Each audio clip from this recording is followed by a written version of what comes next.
Hello, everybody, and welcome to Out Comes the Sun Radio and Podcast. I'm here with my delightful co-host, Melissa Yamaguchi, and I'm Mariel Hemingway, and we have an interesting conversation before our incredibly interesting guest, but I'll get to Yes. that. But we have an interesting conversation about privacy. hmm I think there's this really fine line that you walk in relationships with people because as we're friends, we know more about each other than maybe the outside, well, certainly than the outside world knows. And this comes to mind for me, Meryl, because you and I have revealed to each other things that we probably haven't shared with other people because there's this real safety net. I feel very safe and comfortable, and I know there's not judgment, and I know you wouldn't take my story and turn around and make it your story with somebody else, or not your story, but gossip, fodder. Right. So there's this public feud going on, and I only dove into it not out of some salacious gossip interest, but really because I was intrigued by some of the lines that were coming out of the story. And it's between Howard Stern and Bill Maher. And apparently, I don't know, I didn't watch the clip, but apparently Bill Maher was on some podcast and was speaking about Howard Stern, and they're supposedly friends. I don't know this firsthand, but the context of this is that Bill Maher took this time supposedly to make fun of, badmouth, however you want to label it, Howard Stern's deep affection for his current wife. And he's saying he's going on and on about how great this marriage is and how he's doing this and that for this wife. And what about his first wife? And what's he doing stabbing her in the back? Bill Maher saying all this. And so it probably made for interesting conversation because everyone wants to talk to the insider of a celebrity. So it probably made for interesting conversation. However, the fallout from that is Howard Stern's coming out saying, we're not friends anymore. I've been divorced for a long time. He took my feelings for my wife and he's blasting it to make himself look like what, a cool guy, and so I was reading about this and it got me thinking about how important privacy is and how in a world where everything, all of the terms, the privacy terms to different things are shifting and changing from Zoom to WhatsApp to everything. They're all changing to where in perpetuity, you don't have access to your words, your image, your videos. And I think, and also it brings, I mean, sorry to interrupt you, but it for me that I talked to Dr. Ron Hirschberg, who is our guest today. I talked to him about this a little bit because he asked me what it was like to write a book about your family, what it did to my family. And I said, well, to be honest, I was very careful. Most of my family was already gone by the time I wrote this book. And I was very careful, even if they hadn't been gone, I would have been very, very careful, which I was with my ex-husband, very careful that none of what I said was pointing fingers at somebody, right, blaming, saying this, that, because I come from traumatic, weird background, but I also loved my family, right? Mhm.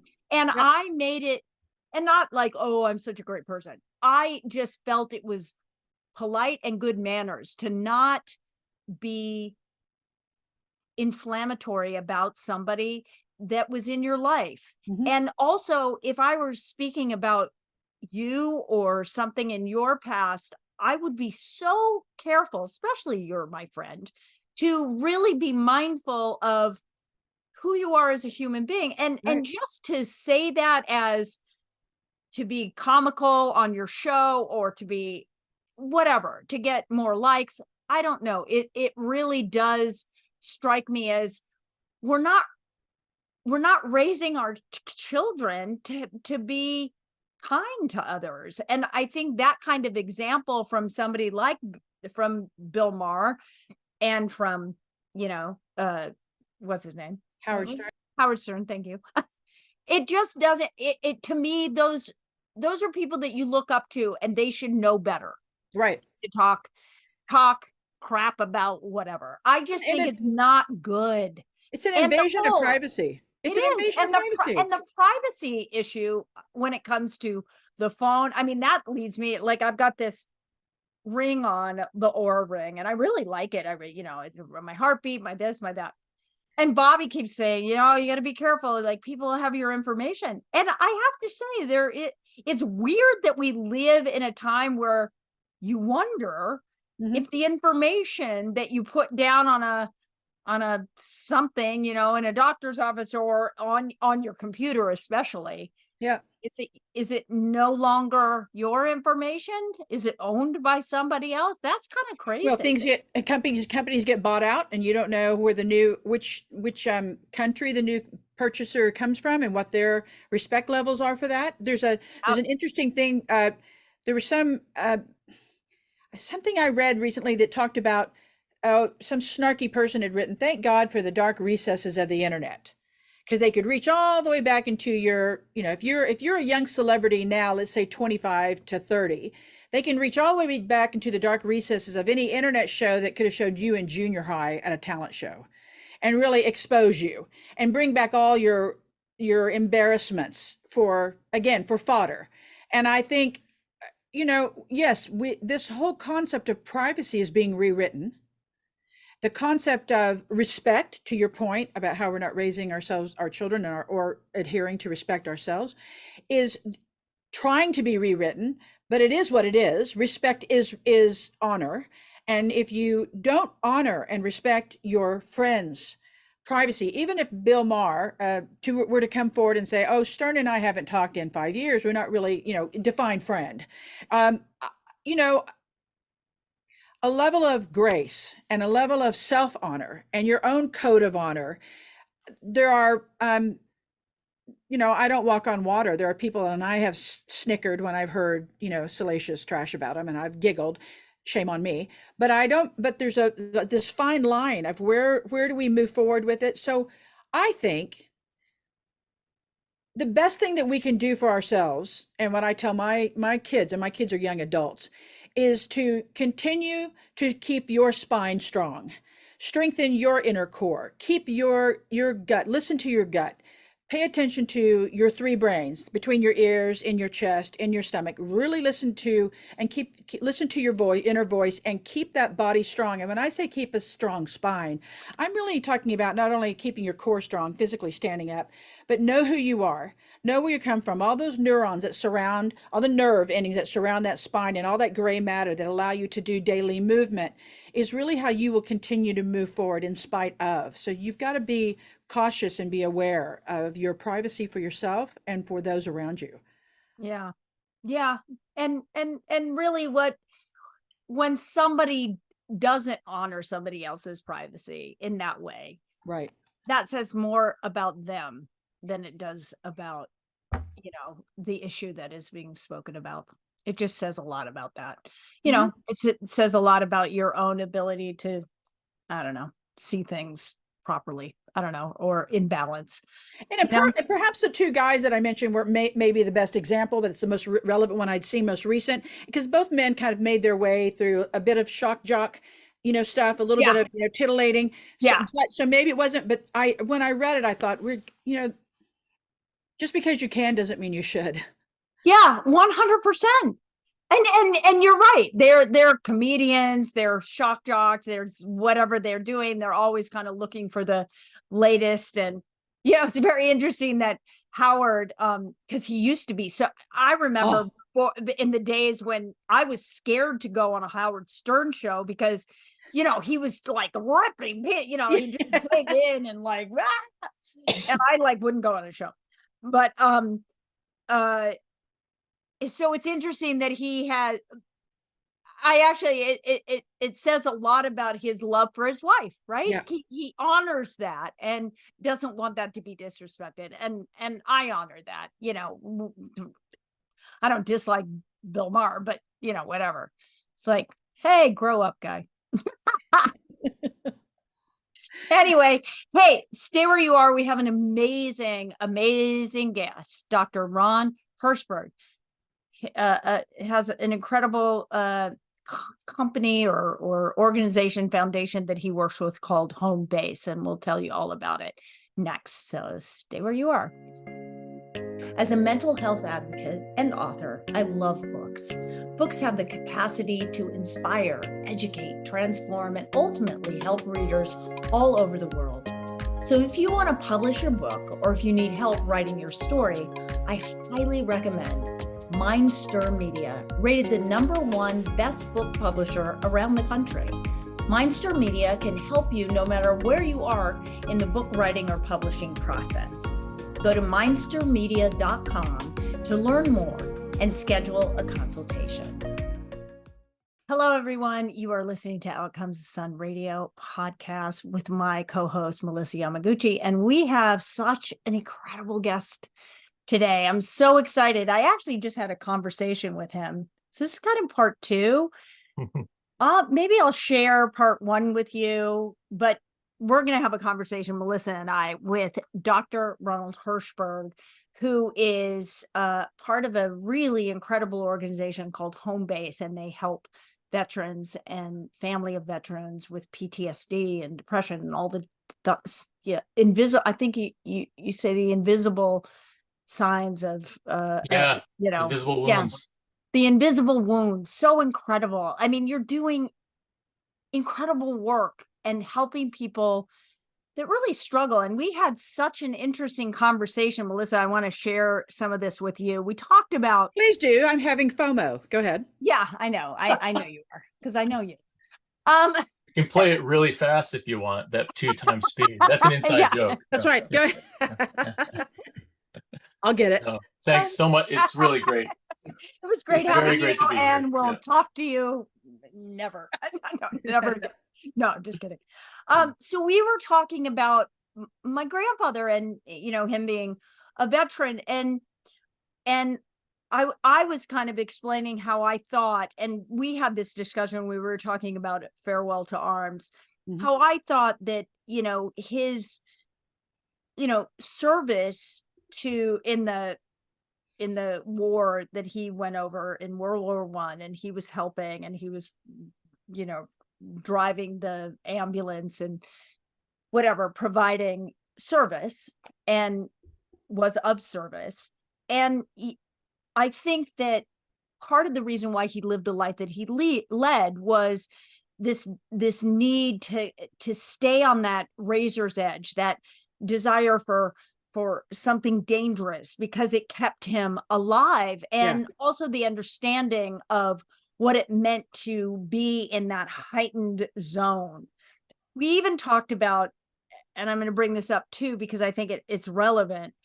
We even talked about, like, when I made movies and how I made family, right? I made family with the movie set. The people on the movie set became my family. Not dissimilar to people who go on tour, right? They are in this highly charged environment where, like, what they do matters very, very much. And yet you have to be on, just the way an actor has to be on. You're going to be on, but you're in your best behavior. You're not caught up in how you were brought up or any childhood trauma. You just have to get the job done. And it's very similar making a movie. It's not dangerous, but there is that sense of, like, you're there. It's not about your personal stuff. And a very interesting concept of why it's so difficult to come back to real life, right? Yeah. Real life, whatever that means, right? And Dr. Hirschberg, I was just, thank you so much for that conversation, because it was I think it was super helpful, I think, for regular people to understand what it must be like.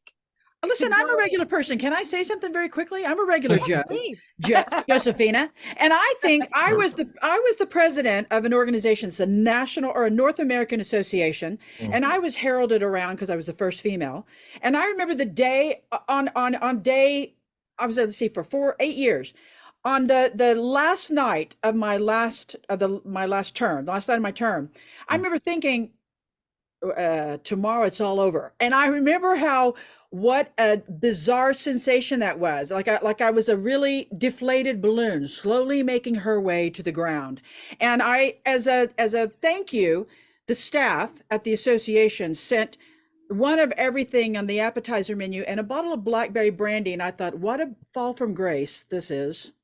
Because it was, first of all, I don't really drink. So it was kind of an odd thing, but it was just this bizarre transformation, that there was no smooth transition from the adrenaline high of being flown all over and heralded out on stage. So I understand what you're saying. No matter what it is, you're the top teacher of the year, and then all of a sudden next year you're in review with the board, the superintendent and the board, determining whether or not you should stay on. It's a lot. There's a lot of that edge that we live on in society, regardless of our position. It's hard. Yeah, I really appreciate. And by the way, it's great to be on with both of you. It's really an honor. And I think that there's a real theme that you're touching on there, where it doesn't matter if you're civilian, military, if you're like you said, a regular Joe, Yamaguchi, or a politician or famous or not famous. I mean, the fact is that when you're up tempo and when you're in the zone and when you have belonging and when you have a mission, no matter what that is, the transition is not easy. Yeah. That is a big part of what, it's not all of it, but it's a big part of what happens with our service members when they come back and transition back to home. Right. So. And what do you, let me ask you, what kind of, do you have a kind of a lineup, a program that you do with people? How do you phase them into civilian life? Somebody, yeah. What happens to somebody when they come back? What do, I think we're all curious because we don't know, like, how is Sure. it? Yeah, I mean, it's actually a really interesting question about the transition piece itself, the reintegration, which I think, home base does a great job with. And in it, I think that part of it, our program, what we what we're proud to say that we do well over now it's 14 years, is building a program for those invisible wounds that affect the person, but also affect the ripple effects in the family and friends around them. Oh, yeah. And so part of that difficulty in transition is really when someone has trauma or has PTSD or depression, and how that will affect them and make them isolated or make them not be able to get a job, make them drink so much or be not be able to connect with their family anymore. And so I guess to answer your question, the programs there's a few of them, but like kind of the signature one that we've done for many years now is a 2-week intensive program where they come in from all over the country, actually. And so we're in Boston, but we've had all 50 states, and even I think we're up to 13 or 14 countries now have had service members come to Boston for 2 weeks. Wow. And what we do is have intensive therapies and a lot of what we call integrative therapies too, stuff that we talked about before, Mariel, about about the arts and about nutrition and about fitness and exercise.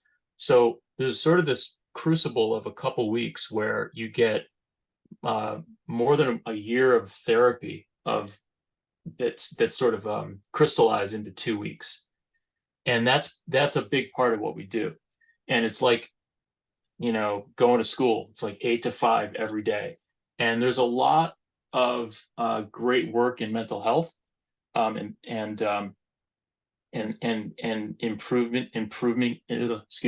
improving the symptoms. But there's that cohesion too that we talked about. That is really a big part of it, because there's 12 people that go through this together from all over the country. And so that's a big part of it. That's huge. I read that you do work in neurological music therapy, and is that a stretch, or is that true? Is this NMT something that NMT? Okay, so I'm not. I mean, I've worked with NMTs, or NMTs are a branch of music therapy, and they've been around for like 20 years or so, and it's a really cool aspect of recovery and rehab, where you have rhythm and specific training for therapists to actually help with stroke, traumatic brain injury, Parkinson's, a lot, and specifically neurological diseases. And so I've worked with a lot of researchers and therapists, and done a little bit of that as well on my own with research. But it's a fascinating sort of tool in the toolbox for recovery, in addition to things like, physical therapy, exercise, medications. And nutrition, I'm sure. Yeah, Yeah. I'm sure. Mm-hmm. So when they come in, and they're coming in from all over the country, and that's probably a really good thing to have that 2 weeks with you, right? That's huge, because it's a transition period, right? It enables them to not come back and go, because you see the 50s movies, and they all come back, and they oh, did I freeze? Yeah, you froze. Oh, well, there you go. Either that or I was moving too quickly. Anyway, when you see the 50s movies, am I back? And they come back, and it's like, they show up on the doorstep. It's like that. There's no time to integrate, right?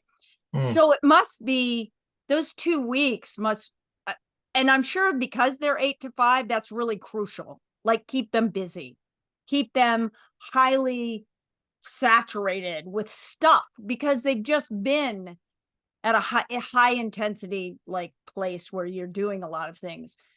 In that time, is it like portions talk therapy, portions physical, like yes and yes, everything? Yeah, that's no, exactly. So there is there's a schedule that everyone has where they do individual therapy with a licensed therapist, or they do group therapy as well. And there is something called prolonged exposure therapy, cognitive behavioral therapy, some evidence-based therapies that are part of the real bread and butter sort of the program.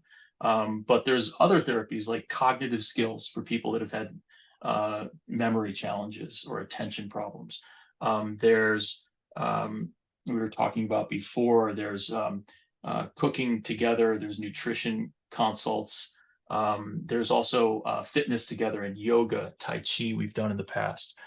Back to what Melissa was mentioning with music, we've done some songwriting with soldiers, songwriting with veterans.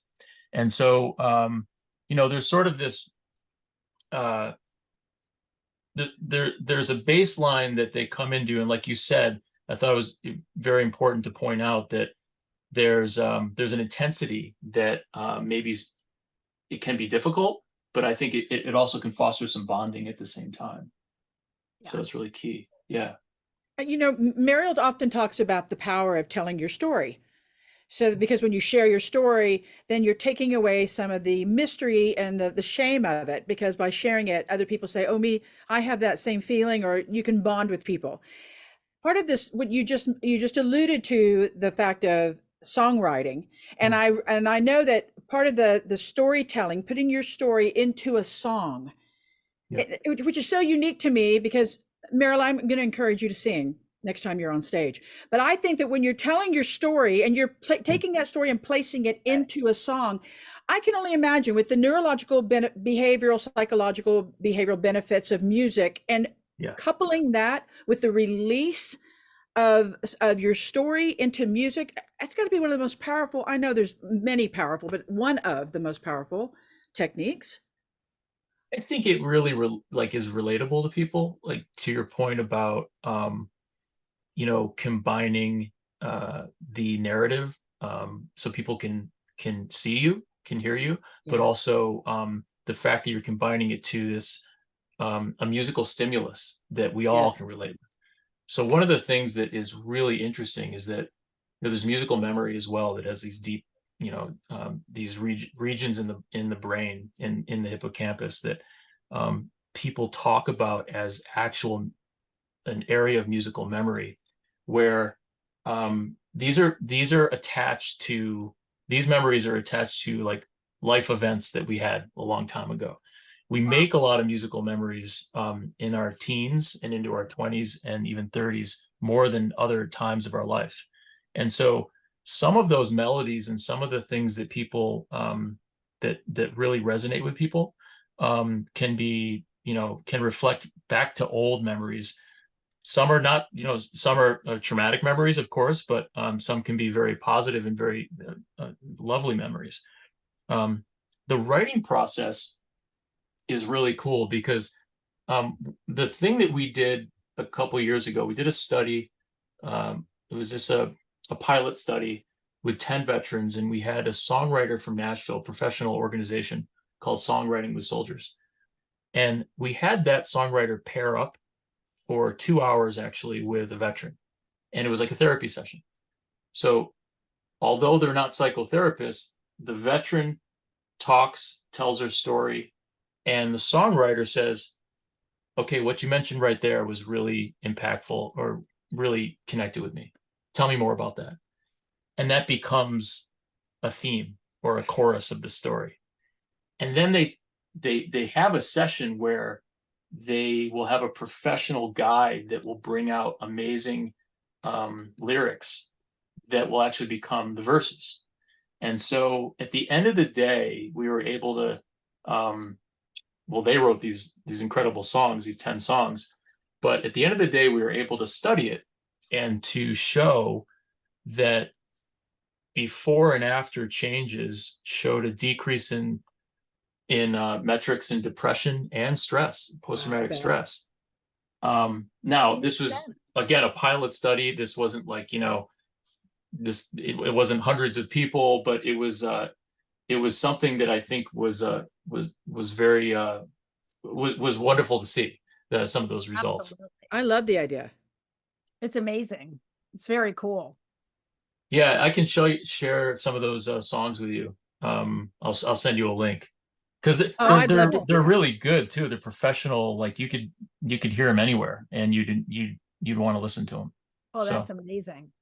Yeah. Maybe we'll air it on Dash after the show. Yeah. Listen, if they're country songs, they've always got to include a truck and mama or something. I'm from Oklahoma. Mine would need cornbread or something. I don't know. I love this idea because we've been reading and discussing on the show many times when somebody is suffering from late stage dementia, Alzheimer's, who may not remember even their own children's names, but the minute music is played, it sparks something in them. And there was one segment that I remember sharing with Mariel on the show. There was a ballerina who was in her early 90s, mid to late 90s, from the Joffrey Ballet. And her grandson would bring music into her, Swan Lake or something. Forgive me for not having a more elevated song on hand in my repertoire, but Swan Lake, for example. And grandmother would begin her arm movements because she was wheelchair bound, but she didn't miss a beat on the movements. And they showed old black and white film aside in the show that I watched, a split screen with her as a young woman dancing and on beat, moving to it. And he was remarking how incredible it was that she couldn't remember his name, her son's name, his father. But yet when this came on, it all came flooding back. So that leads me back to when you said the majority of music memory are made young, up into 30s. Yeah, I mean, actually, I remember learning this from Dr. Rudy Tanzi, who connected us, whom we love, and Bobby. Yeah, Rudy's the best, and I remember I remember him talking about the salient time that has been studied in music memory. And so if you actually look back, and he actually had an app called Spark Memories Radio, I believe, where you can dial back the age that when you were 13 to 26 or 27. It actually is like a Pandora or like a Spotify for that. So, for me, when I was like 18, I'm thinking like Guns N' Roses is coming on, or like, or I'm a little younger, maybe a little Michael Jackson, so yeah. And you're right. Awesome. It can really elevate people to communicate in a different way. So not to mention there's that physical connection, right? If this woman who is dancing and hearing the music, she had muscle memory. So she had a physical memory, right? There's something there, right? Yeah, no, you're right. And it's really fascinating. I mean, what it can do for Parkinson's as well. And it has a way of tricking the brain in a good way. And that's But it's what's sort of also the like idea. it reminds you that the body and the mind are totally connected. You Oh, can't, Yeah. you can't separate them, regardless of how much we try to say, well, this is working here, like it. Yeah. I mean, even with Bobby's machine, which is, Mhm. we're finding that people, it's affecting neuroinflammation and physical inflammation, because they're, it's the whole body. You don't just put your body Right. in. Well, I mean, it's so true. Like when I see patients, that we see special operators, Navy SEAL, and people like Green Beret, and people that have had a lot of exposure to, let's say, blast or things like that, and it affects their body and their mind. It's it's not a separate entity. And so when you think about how we heal, and I'm thinking back to the seven doctors, when you're talking about the air and the sun and the earth and everything and exercise, everything below our brain, excuse me, everything below our neck connects to above our neck. And that's what I talk about with our So operators. true.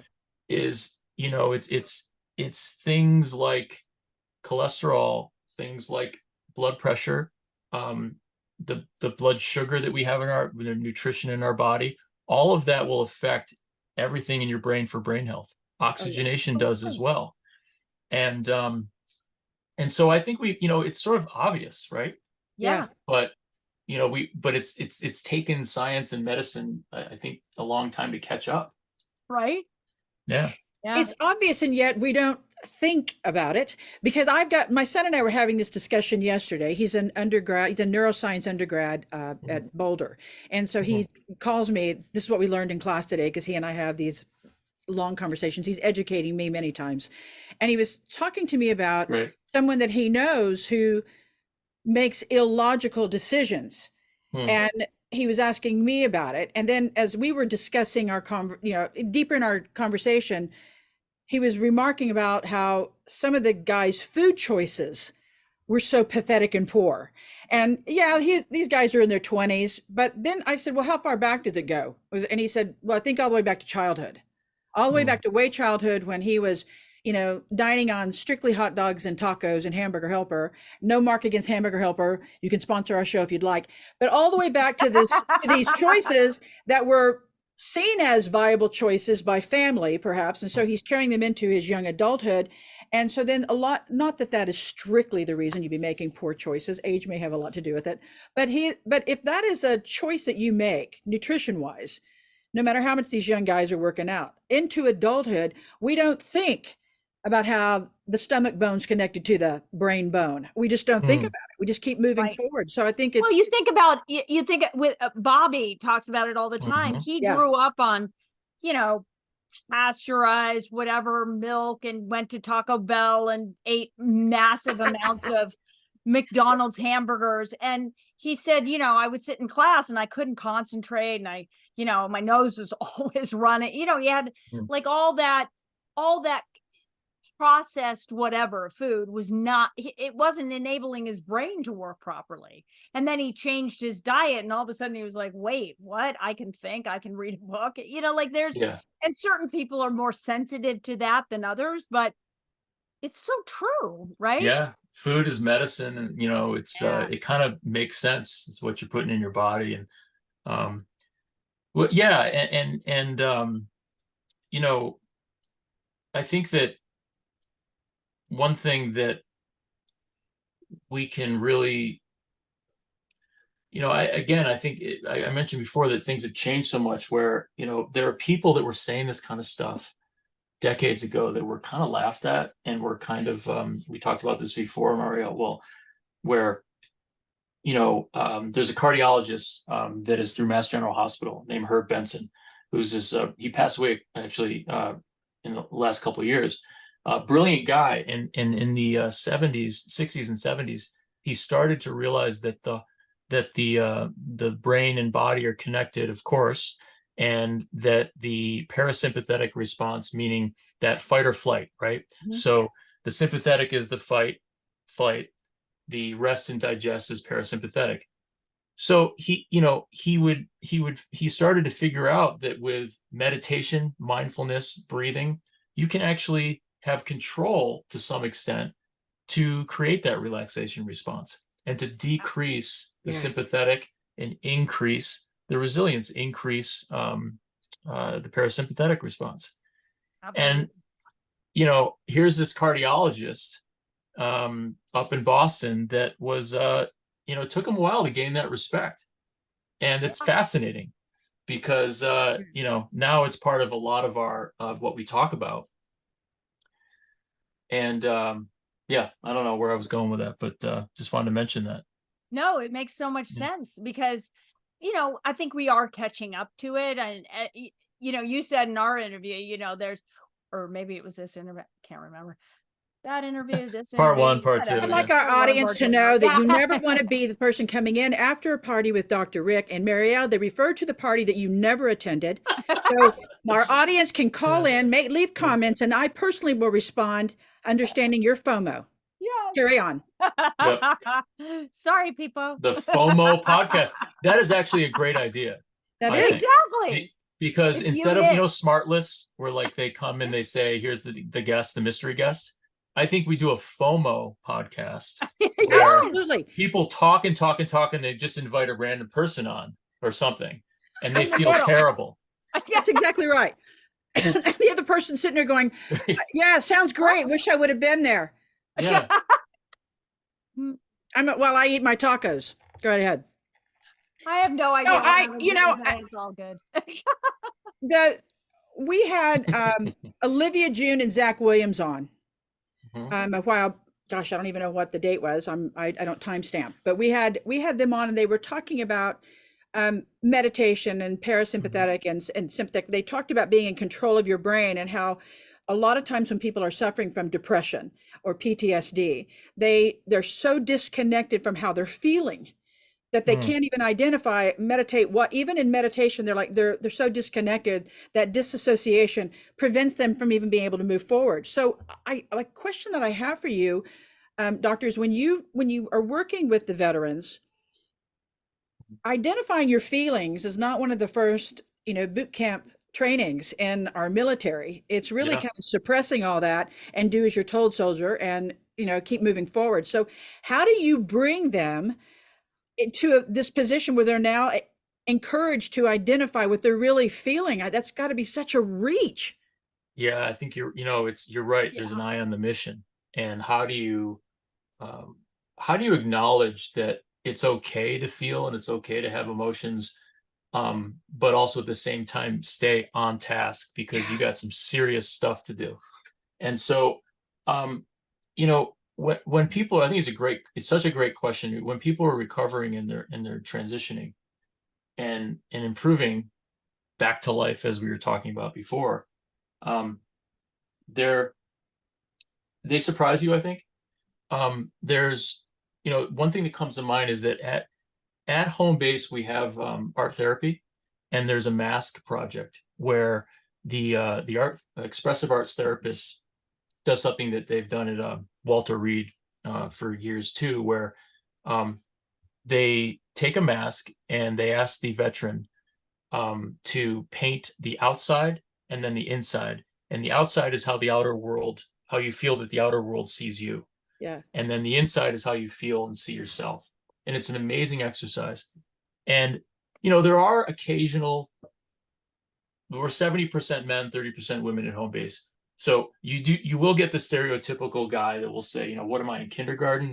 I'm going to be doing finger paints here. And yes, however, it's the opposite, really. I think you're getting people to open up in a way that they are let to open up. The door is open for them. And you see some of the toughest guys and gals there that you can imagine that are going through this process and talking about their mask and getting emotional and really getting relief and recovery through that exercise. And you see that a lot, not just with the art, of course, all throughout the place. but yeah, you're right. It's that balance, you know, it's the eye on the mission, but you know, we're all human, so we got to open that door. It's Yeah. fantastic what you're doing. I mean, seriously, it's so, and this is, you got to come back. We got to talk more, you know, because this is important. Yeah. It's important stuff for people to know, because there's so many veterans out there who don't get the help, the kind of help they need, don't probably have the opportunity to go to Boston and go to home base, you know, and the rate of suicide is insane. It's out of control with the military. I mean, it's out of control with our youth, but in the military, it's really a very serious problem. And I think that more of you, more of what you're doing, more of home base, more of that. You know, like Melissa and I, we started this foundation called the Mariel Hemingway Foundation. I know, such a unique name. So we wanted We actually it. called it Yep. MHF, and Mariel, which could have been mental health, but Mariel chose to make it Mariel Hemingway. Go ahead, friend. Yeah. Anyway, She had an in with the founder. Yeah, I did. And I said, nobody's going to challenge us here. But we wanted to be a resource. We want to be a resource navigator. And I want to be able to say, like, for our veterans, you know, I want to guide people to what you're doing, so that people, Yeah. you know, that's all we want to be, is Yeah. we just want to be the traffic cop that says, go here, if you're there, go here if you're there, right? And you're getting people from around the world and from around the country, and it's important. It's important what you're doing, and so thank you so very much. Absolutely.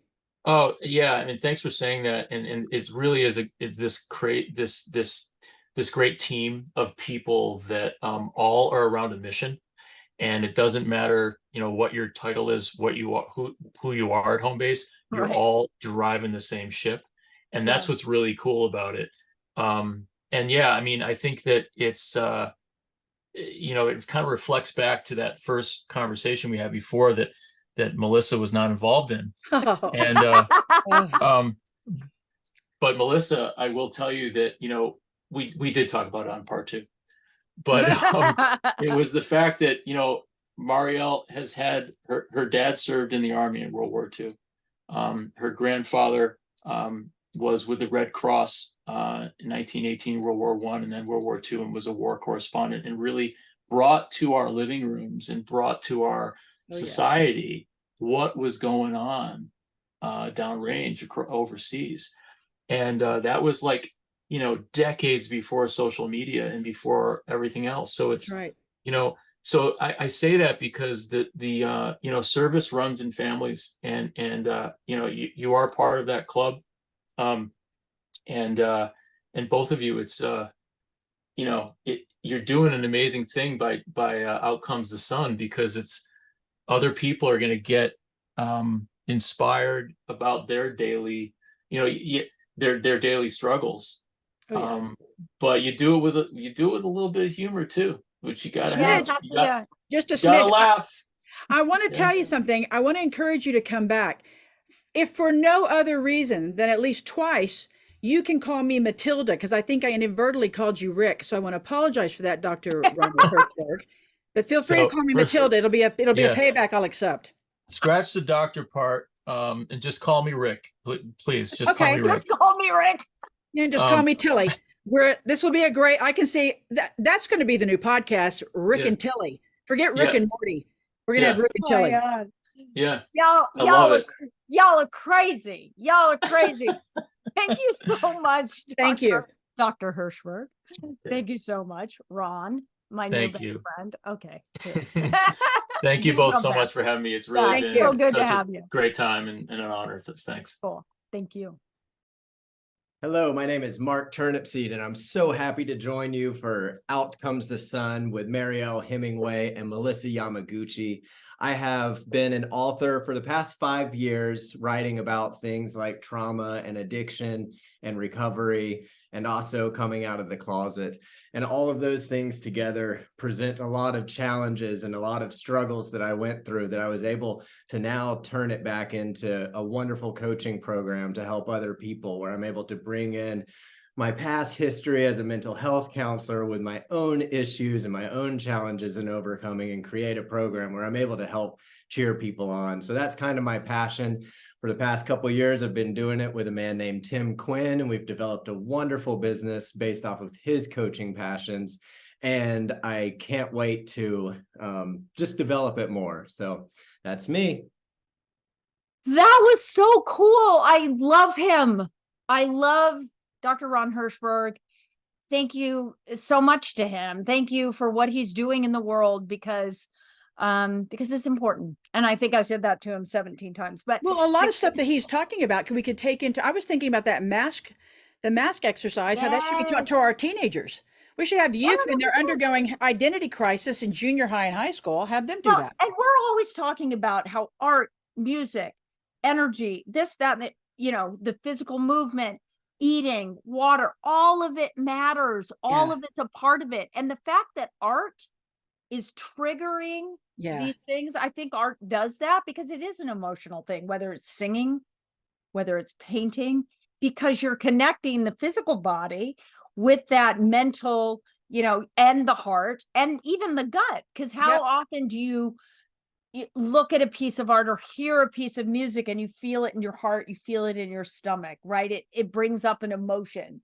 You can't help yourself. And so, and art, when we see it, when something touches you or aggravate, whatever it is, I mean, it's powerful. It's very cool and powerful stuff. So there you are. That's it, folks. Well, that's it for today. What a great show. I'm going to go work on my song about cornbread here in a minute. I'm from Oklahoma and eat some bread. Okay, go ahead. I'm going to work on it. Oh my God. Is mine about potatoes in Idaho? Potatoes. Oh, I'm an Idahoan and I like a potato. Yeah, look, we're going to work on them. Oh my gosh. Thank you, everyone. See you next time.